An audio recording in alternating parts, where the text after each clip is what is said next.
Dalam beberapa bulan terakhir, ketersediaan VAR di Bali mengalami kelangkaan. Bahkan di sejumlah rabies center di kabupaten kota mengalami kekosongan.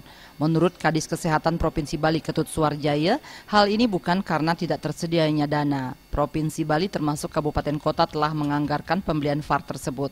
Kelangkaan terjadi karena ketersediaan stok VAR di pihak produsen yakni Bio Farma terbatas. Bio Farma pun juga telah bersurat agar pemerintah Provinsi Bali melalui Dinas Kesehatan untuk merevisi permintaan VAR.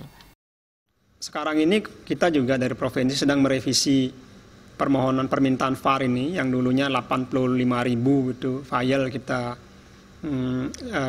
rencanakan lewat e-katalog, dan karena tersediaan di Bio Farma memang kosong dan terbatas ya, Bio Farma juga bersurat kepada kami bahwa Bio Farma hanya bisa menyiapkan untuk tahap awal ini 10.000. Maka itu saya udah revisi untuk permohonannya setelah kami berkoordinasi dengan LKPP, dan LKPP menyarankan untuk merevisi. Kami akan revisi sehingga mudah-mudahan dalam waktu yang tidak terlalu lama ada 10.000 yang bisa kita dapatkan langsung dari Bio Farma.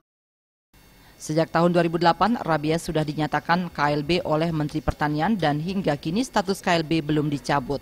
Tidak hanya di Bali, lebih kurang 25 provinsi di Indonesia juga terjangkit virus rabies. Namun demikian, kasus gigitan masih terbanyak di Bali. Jenny dan Sute, Bali TV.